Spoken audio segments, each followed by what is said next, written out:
नमस्कार मित्रों, संस्कृत कक्षा में आपका स्वागत है। जैसा कि आपको पता है कि हम अनुवाद प्रकरण के अंतर्गत अध्ययन कर रहे थे और अपने रीट के सिलेबस के अनुसार अनुवाद प्रकरण जो है अपना 3 और 3 करके 9 नंबर का है टोटल।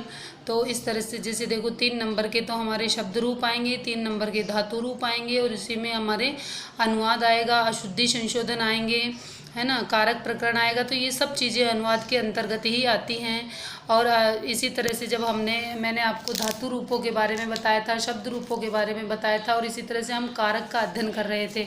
तो कारक प्रकरण के अंतर्गत अपन ने प्रथमा विभक्ति के अंदर लिंग प्रतिपादिकार थे, लिंग वचन परिमाण मात्रे प्रथमा और कर्तरी कारक के कर्तृवाच्य के कर्ता में प्रथमा विभक्ति होती है। और इस तरह से हमने द्वितीय विभक्ति का भी अध्ययन किया था। द्वितीय विभक्ति के अंतर्गत हमने द्विकर्मक धातु, धू, याच, पच, दंड और कर्म के योग में द्वितीय विभक्ति होती है ना, इत्यादि कुछ अभितय, परितय, समय, निक्सा, प्रति, अनु इत्यादि शब्दों में द्वितीय विभक्ति थी। ऐसे कर्म प्रवर्चनीय के योग में द्वितीय विभक्ति थी। और इसी तरह से अंतरा, अंतरेण युक्ते में द्वितीय थी। दक्षिणेन और उत्तरेण आदि एन प्रत्यांश शब्दों में भी षष्ठी विभक्ति थी। पृथक, बिना, नाना के योग में द्वितीय, तृतीय और पंचमी विभक्ति थी। और इसी तरह से तृतीय विभक्ति के अंतर्गत हमने कर्तृवाच्य में मतलब साधन में तृतीय विभक्ति थी, जो साधन था, करण था, उसमें तृतीय विभक्ति थी। कर्मवाच्य में भी कर्मवाच्य के कर्ता में भी तृतीय विभक्ति है। प्रकृति, प्राय, गोत्र, सम, विषम, विद्रोण, सुख, दुख, सहस्त्र इत्यादि शब्दों के अंतर्गत भी तृतीय विभक्ति है। और इसी तरह से आगे जब हम चलते हैं तो शपथ ग्रहण के योग में तृतीय विभक्ति थी। ऐसे ही वाहन के योग में तृतीय विभक्ति थी। सादृश्यवाची शब्दों तथा धातुओं के साथ में वाहनार्थक धातुओं के साथ तृतीय विभक्ति थी। ऐसे ही अलम, अपि, किम, कार्यम, प्रयोजनम, अर्थहीन आदि शब्दों के योग में तृतीय विभक्ति होती है। और इसी प्रकार से अपवर्ग तथा फल प्राप्ति होने पर कालवाची और मार्गवाची शब्दों में अत्यंत संयोग होने पर तृतीय विभक्ति होती है। और इसी तरह से सह, साकम, सबम, सार्धम के योग में तृतीय विभक्ति होती है। और जिस अंग में किसी अंग में यदि विकार हो तो वहाँ पर भी अंगवाचक पदों में के योग में तृतीय विभक्ति होती है। ठीक इसी तरह से जिसमें किसी चिन्ह के द्वारा यदि किसी वस्तु को की ओर लक्षित किया जाता है तो वहाँ भी तृतीय विभक्ति होती है। हेतु के योग में तृतीय विभक्ति होती है। पृथक, बिना, नाना के योग में तृतीय विभक्ति होती है। और इसी तरह से चतुर्थी विभक्ति जिसको कोई वस्तु दी जाए वह संप्रदान कारक होता है तथा उसके योग में चतुर्थी विभक्ति होती है। जैसे राम है ब्राह्मणाय वस्त्रम ददाति, राम ब्राह्मण को वस्त्र देता है। और इसी तरह से रुचार्थाणाम प्रियमाणाम अर्थात रुचि योग्य वस्तुओं के अंतर्गत तृतीय विभक्ति होती है। ध्र धातु के अर्थात ऋणी होना, उधार लेना, ऋण लेना इत्यादि के योग में चतुर्थी विभक्ति होती है। स्प्रह धातु के योग में चतुर्थी विभक्ति होती है। क्रुद्ध, धू, ईर्ष्या, द्वेष और आशु इत्यादि के योग में चतुर्थी विभक्ति होती है। और इसी प्रकार से पंचमी विभक्ति, जैसे अब चतुर्थी ही देखिए अभी तो प्रति अथवा आ उपसर्ग पूर्वक श्रु धातु के योग में चतुर्थी विभक्ति होती है। जिस प्रयोजन से कोई कार्य किया जाए उसमें चतुर्थी विभक्ति होती है। क्लिप, सपथ, जन, भू आदि धातुओं के योग में प्रयोजन में चतुर्थी विभक्ति होती है। हित के योग में चतुर्थी विभक्ति होती है तथा भाववाचक शब्द संज्ञा शब्दों में तुमुन प्रत्यांत शब्दों के अर्थ में चतुर्थी विभक्ति होती है। नमः, स्वस्ति, स्वाहा, वसट शब्दों के योग में चतुर्थी विभक्ति होती है। इसी तरह से पर्याप्ति अर्थ में अलम या तदार्थवाचक समर्थ, सक्त, प्रभु आदि के योग में चतुर्थी विभक्ति होती है। कहना, कथम, संशय, चक्षय आदि निवेदन करना, नीव और विद भेजना मतलब प्र और ही, वी और शज आदि धातुओं के योग में जिनसे कुछ कहा जाए उनके लिए कुछ वस्तु भेजी जाए उनकी संप्रदान संज्ञा होती है। और इसी तरह से पंचमी विभक्ति से अलग होना अर्थात किसी चीज़ से पृथक होने में पंचमी विभक्ति होती है। और इसी तरह से जुगुप्सा अर्थात घृणा, विराम मतलब रुकना, प्रमाद मतलब भूलना इत्यादि शब्दों में पंचमी विभक्ति होती है। भय अर्थ में और रक्षा अर्थ में भी पंचमी विभक्ति होती है। इसी तरह से निवारण करने में, हटाने में पंचमी विभक्ति होती है। नियम पूर्वक विद्या ग्रहण की जाए और पढ़ने और पढ़ाने वाले दोनों में पंचमी विभक्ति होती है। नियम पूर्वक पढ़ा जाए तो भी पंचमी विभक्ति है और नियम पूर्वक पढ़ाया जाए तो भी पंचमी विभक्ति है। जैसे कि नियम पूर्वक हम रोजाना संस्कृत का दोहरान कार्य कर रहे हैं, ठीक उसी प्रकार से नियम पूर्वक यदि हम रोज पढ़ेंगे तो उसमें पंचमी विभक्ति होगी। ऐसे जन धातु प्रभु अर्थात प्रय तो एक उपसर्ग है, जन धातु है और भू का अर्थ होता है भू भी एक धातु है अर्थात प्रभवती, कहीं से निकलने के योग में पंचमी विभक्ति होती है।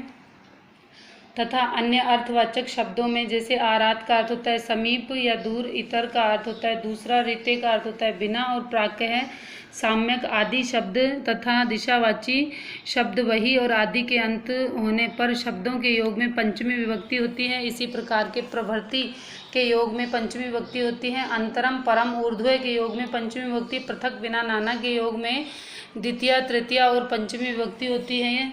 और इसी तरह से तरप और ईशुयन तुलनावाची प्रत्यांत शब्दों के योग में तुलनात्मक भेद हो उसमें पंचमी विभक्ति होती है। दूर और आंतिकम शब्दों में द्वितीय तृतीय और पंचमी विभक्ति होती है। मर्यादा में आ के योग में पंचमी विभक्ति होती है। ऐसे ही प्रतिनिधि तथा प्रतिदान अर्थ में के योग में पंचमी विभक्ति होती है। इसी तरह से अब षष्ठी विभक्ति का भी कल हमने अध्ययन किया था। कल के वीडियो में एक संज्ञा शब्द का दूसरी संज्ञा के साथ संबंध होना ही षष्ठी विभक्ति होती है। हेतुवाचक शब्दों में तृतीया और षष्ठी दोनों होती हैं। ऐसे दूर आंतिकम अर्थात इसके अर्थ वाले शब्दों के योग में पंचमी विभक्ति और षष्ठी विभक्ति दोनों होती है। स्मृ दय ईशे प्रभु आदि और ई धातुओं के योग में कर्म में षष्ठी विभक्ति होती है। और इसी तरह से व्यवहारति और दिव्यति के योग में षष्ठी विभक्ति होती है। ऐसे ही कृत्य प्रत्यांत प्रातिपादिक शब्दों के योग में काल तथा अधिकरणवाचक शब्दों में भी षष्ठी विभक्ति होगी। ऐसे ही शत प्रत्यांत तिन त्रच और ल्युट अन आदि शब्दों के योग में कर्ता और कर्म में षष्ठी विभक्ति होगी। जगत कर्ता ईश्वर है, जगत का कर्ता ईश्वर है। यदि कत प्रत्यय वर्तमान अर्थ में प्रयुक्त हो तो उसके साथ षष्ठी विभक्ति होती है। और कृत्य प्रत्यांत शब्दों के योग में उनके कर्ता में षष्ठी विभक्ति होगी। और तुल्य सदृश्य सम सैकास्य आदि सादृश्यवाची शब्दों के योग में षष्ठी और तृतीया। आशीर्वाद आयुष भद्र कुशल सुख अर्थ ही इन शब्दों में के साथ में षष्ठी तथा चतुर्थी विभक्ति होती है। अब इसी तरह से हम आगे जब चलते हैं तो हमारे पास में आती है सप्तमी विभक्ति। सप्तमी विभक्ति देखो किस किस के अंतर्गत होती है। इसके पश्चात हम इनसे रिलेटेड कुछ हिंदी अनुवाद संस्कृत अनुवाद हम करेंगे। इससे हमको पता चलेगा कि हमको कितना याद हुआ है। किसी वस्तु के आधार को अधिकरण कहते हैं। अधिकरण कारक में सप्तमी विभक्ति होती है और इसका चिन्ह है में पेपर। ऐसे ही से आसने उपविशति वह आसन पर बैठता है। तो पर क्या हो गया, इसमें चिन्ह आ गया और आसन क्या हो गया, आधार हो गया। ऐसे ही स्थाल्याम पचती वह पतीली में पकाता है। ऐसे ही आषाढ़स्य प्रति दिवसे आषाढ़स्य के प्रथम दिन में। ऐसे ही साधु और असाधु शब्दों में जैसे कृष्ण मातृ साधु मातुले असाधु। कृष्ण अपनी माँ के लिए तो सद्व्यवहार का था लेकिन मामा के प्रति दुर्व्यवहार का था। जहाँ कार्य विशेष के होते रहने पर हो चुकने पर या किसी दूसरे कार्य का होना पाया जाए तो उस भाव में सप्तमी विभक्ति होती है। जैसे रामे वनम गते दशरथ है पंच तत्वम गते है। जिसका अनादर करके कोई कार्य किया जाए वहाँ भाव में षष्ठी तथा सप्तमी दोनों होती है। रुदति पुत्रे रुदत है पुत्रस्य व पितृ अवर्जित है। रोते हुए पुत्र का अनादर कर पिता सन्यासी हो गए। जहाँ किसी वस्तु का अपने समुदाय के अन्य अवयवों में किसी विशेषण के द्वारा वैशिष्ट्य दिखाया जाए तो समुदायवाचक शब्दों में षष्ठी और सप्तमी विभक्ति होती है। जैसे कविषु कविनाम व कालिदास श्रेष्ठ है। कवियों में कालिदास श्रेष्ठ हैं। शिप मुच अस धातुओं के योग में जिस प्रकार कोई वस्तु फेंकी जाए उसमें सप्तमी विभक्ति होती है। मृगेशु शरान मुमुक्षे अस्ति वह मृगों पर बाण छोड़ने का सूचक है। विश्वास या व्यवहार अर्थ वाली धातुओं के साथ जिसमें विश्वास किया जाए उसमें सप्तमी विभक्ति होती है। जैसे मम हृदय त्वयि विश्वस्ति मेरा हृदय तुम पर विश्वास कर रहा है। मूर्खो यही सुष्टु न व्यवहरती मूर्ख मुझसे अच्छा व्यवहार नहीं करता। स्नेह अभिलाषावाची और धातुओं तथा शब्दं के योग में जिसके प्रति स्नेह इच्छा व सम्मान प्रकट किया जाए उसमें सप्तमी विभक्ति होती है। जैसे अस्मिन बाले मम मनः स्नेहयति, यह बालक के प्रति मेरा मन स्नेहशील है। पुत्र स्नेहयति, माता पुत्र से स्नेह करती है। न तपस्य कन्या शकुंतलायाम में अभिलाषे, मणि कन्या शकुंतला के प्रति मेरी इच्छा नहीं है। नृपे प्रजा अनुरक्त है, राजा पर प्रजा अनुरक्त है। युज धातु उससे निष्पक्ष शब्द के योग में एक योग्यता का बोध कराने वाले शब्द के योग में सप्तमी विभक्ति होती है। जैसे स ईमान आश्रम में नियुक्त है, वे इस आश्रम में नियुक्त है। इसी तरह से हम एक बार इसको वापस से दोहरान करते हैं। किसी वस्तु के आधार को हम अधिकरण कहेंगे, ठीक है। जैसे मान लो इसका आधार है, जैसे वह आसन पर बैठता है, तो पर क्या हो गया, इसका चिन्ह हो गया, और इसका आधार कौन हो गया, आसन हो गया, ठीक है। साधु और असाधु, कृष्ण अपनी माता के लिए तो अच्छे व्यवहार वाला है, लेकिन अपने मामा के लिए दुर्व्यवहार वाला है ना। ठीक इसी तरह से जहाँ कार्य विशेष के होने पर या हो चुकने पर किसी दूसरे कार्य का होना पाया जाए तो वहाँ सप्तमी विभक्ति होती है। जिसका अनादर करके कोई कार्य किया जाए वहाँ भाव में षष्ठी विभक्ति होती है। जहाँ किसी वस्तु का अपने समुदाय के अन्य अवयवों में किसी विशेषण के द्वारा वैशिष्ट्य दिखाया जाए तो उसमें समुदाय वाचक शब्दों में षष्ठी व सप्तमी विभक्ति होती है। जैसे कविषु कविनाम व कालिदास श्रेष्ठ हैं। इस तरह से विश्वास या व्यवहार वाली अर्थ वाली धातुओं के साथ में भी सप्तमी विभक्ति होती है। मुच, ऐसे ही छिप है, मुच है, अश आदि धातुओं के साथ भी षष्ठी सप्तमी विभक्ति होती है। स्नेह और अभिलाषावाची शब्दों के साथ में भी सप्तमी विभक्ति होती है। तो इस तरह से जो सप्तमी विभक्ति और षष्ठी विभक्ति के जो शब्द हैं वो थोड़े से टिपिकल हैं, बहुत कम काम में आते हैं, लेकिन इनमें से भी प्रश्न बन जाता है, तो इसे भी हमको अच्छे से याद करना है। अब देखो इसके उदाहरण देखिए, कुछ पहले द्वितीय विभक्ति के उदाहरण हैं, हम पहचानेंगे कैसे। सबसे पहले तो ये देखना है, देखो आचार्य मेरे विषय में क्या विचार करते होंगे, यह चिंता मुझे दुख दे रही है ना। दुख में, सुख में इत्यादि में कौन सी विभक्ति होती है, द्वितीय विभक्ति। देखो मम अंतरेण, मेरे विषय में, मम अंतरेण मेरे विषय में, किम तु चिंत्यात आचार्य है, इति चिंत्य माम बाध्यते, मुझे। अब देखो माम धातु भी आ गई यहाँ पे। ये कह रहा है कि आचार्य मेरे बारे में क्या सोचते होंगे, इस बात की चिंता मुझे बांधे हुई है। अब आगे देखो दूसरा, मेरे विचार से तुम वीर नहीं हो, मेरे विचार से तुम वीर नहीं हो, कर्ता ने कर्म को करण से। अब ऐसे चिन्ह में चले जाएंगे तो हम कहाँ चले जाएंगे, अगर चिन्ह में अगर हम चले गए तो चिन्ह में गए तो हमारे पास में तृतीय विभक्ति का प्रयोग करना पड़ेगा अपन को, लेकिन हमको चिन्ह के साथ नहीं चलना है।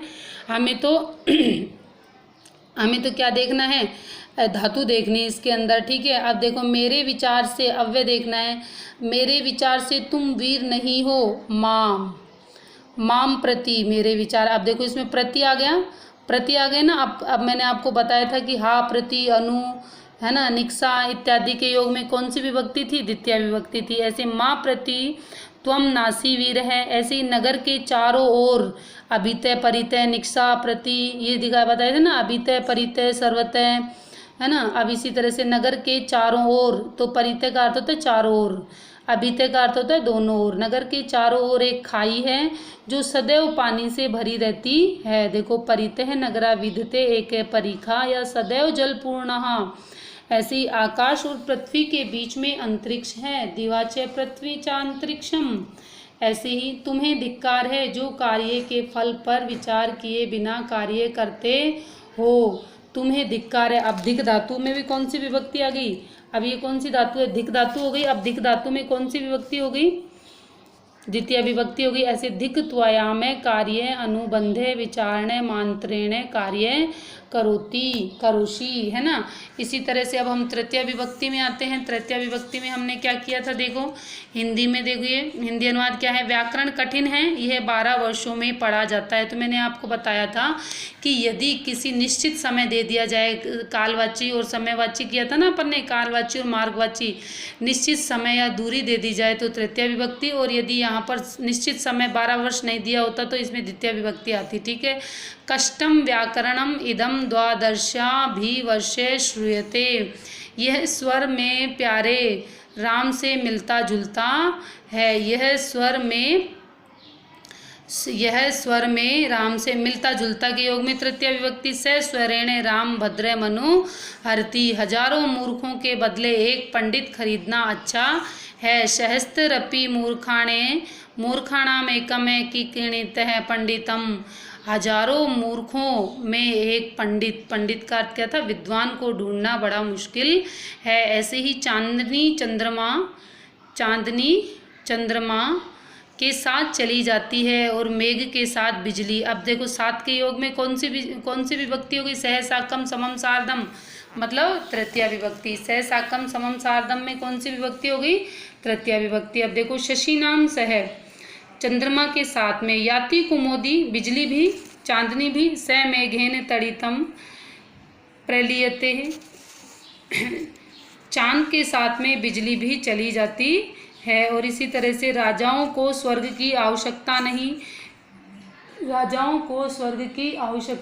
नहीं, अर्थात हिरण्येन भवन्ति राजनः। इसी तरह से चतुर्थी विभक्ति के हिंदी अनुवाद भी हम देखते हैं। किसानों और मजदूरों का भला हो। तो अब देखो किसी का भला करने में, भय में, डरने में, बचाने में, इनमें चतुर्थी विभक्ति पढ़ी थी अपन ने।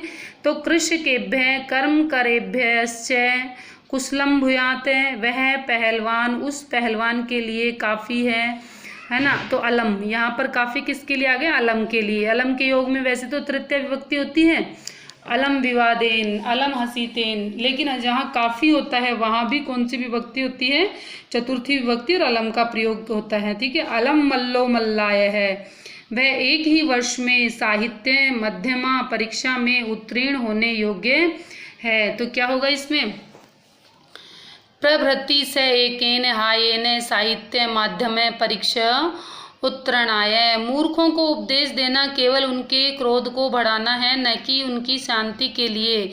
उपदेशो ही मूर्खाणाम प्रकोपाय न शांत है। मूर्खों को उपदेश देना उनके क्रोध को बढ़ाना है, न कि उनकी शांति के लिए वह होता है। अर्थ आगे देखिए, उन प्राचीन मुनियों को प्रणाम जिन्होंने मनुष्य मात्र के लिए आचरण के नियम बनाए हैं।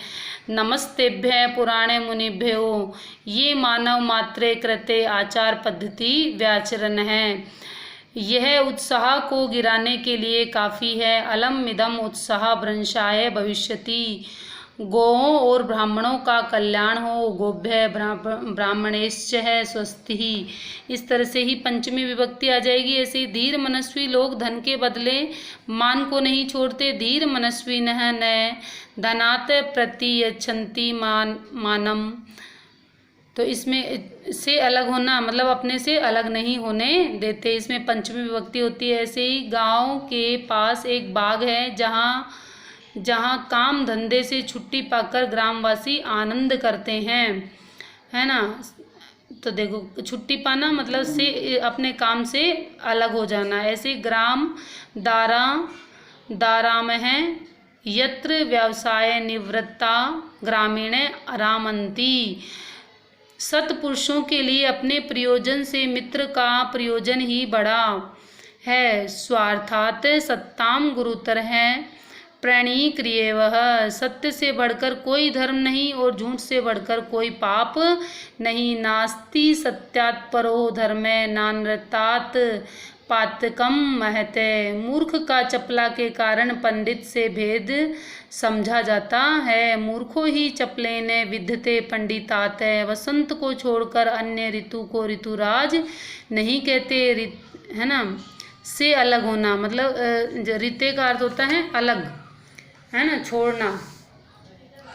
ऋते वसंत अपन ने याद किया था, ऋते वसती इत्यादि शब्दों के योग में पंचमी विभक्ति थी।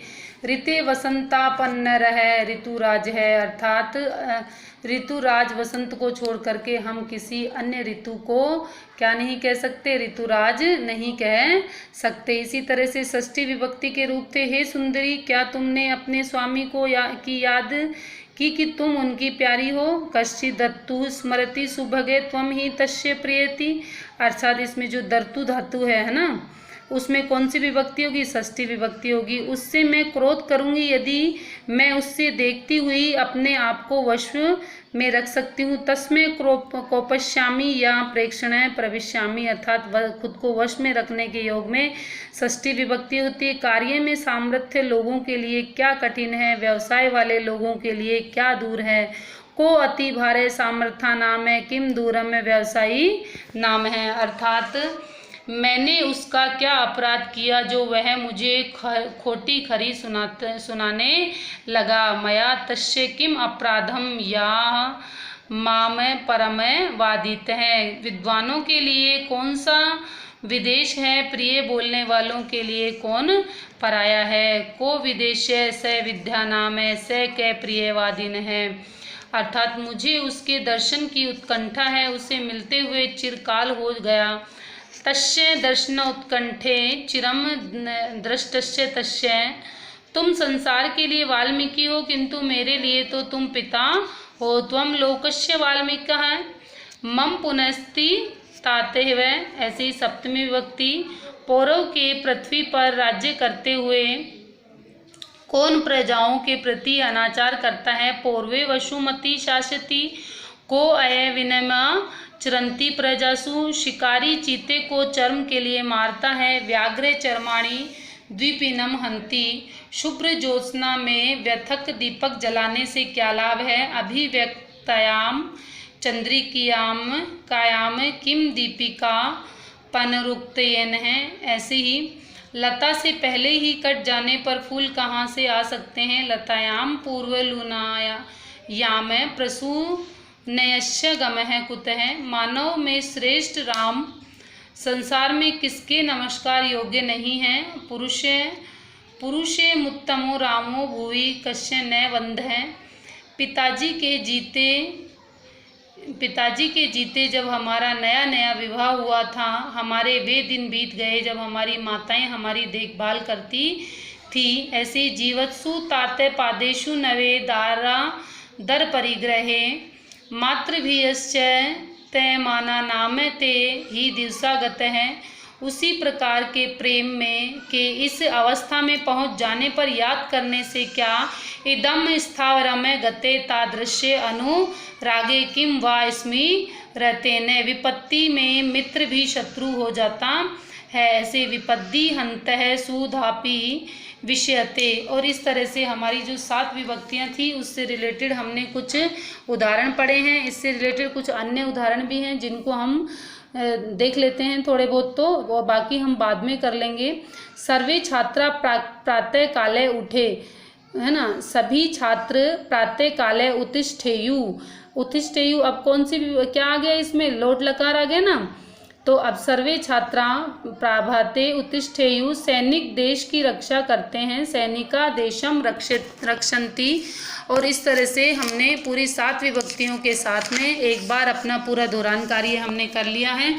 और इन्हीं से रिलेटेड कुछ हमारे पास में जो शब्द हैं इनको हम एक बार पढ़ते हैं। देखो, विद्वान सर्वत्र पूज्यते होते हैं परंतु मूर्ख तिरस्कृत होते हैं। ऐसे ही विद्वांस है सर्वत्र पूजिता, मूर्खस्य तिरस्कृता भवन्ति। अशोक भारत का महान सम्राट था, अशोक भारतस्य महान सम्राट अभवत।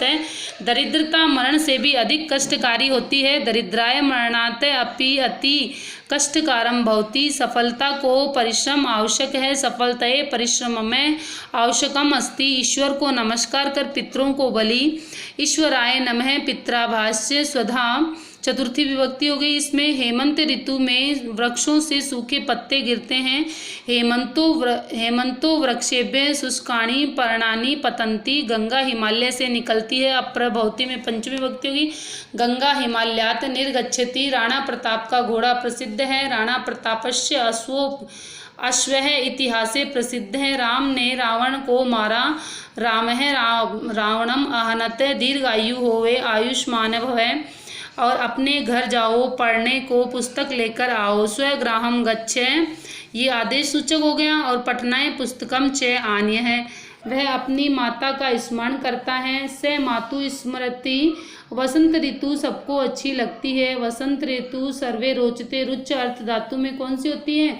चतुर्थी विभक्ति। रुच अर्थानाम प्रियमाणाम। मेघों का शब्द सुनकर के वन में मोर नाचने लगे। मेघनादे श्रुत्वा वने मयूरा नृत्यन्ति। इस तरह से है ना। आगे देखिए, गुरु पाप से शिष्य को रोकता है। गुरु पापात शिष्य निवार्यतु। इस तरह से हमने इससे रिलेटेड खूब सारे उदाहरणों का भी अध्ययन किया है। और अब हम आगे जो किस तरह से प्रश्न आते हैं उन प्रश्नों का अध्ययन करेंगे। किस तरह से हिंदी अनुवाद से संस्कृत अनुवाद बनता है उनका अध्ययन करेंगे। यदि आपको मेरे द्वारा दी गई जानकारी अच्छी लगी तो आप मेरे चैनल को लाइक, शेयर और सब्सक्राइब करें। अपने मित्रों के साथ में बांटें। जय हिंद, जय भारत, नमस्कार।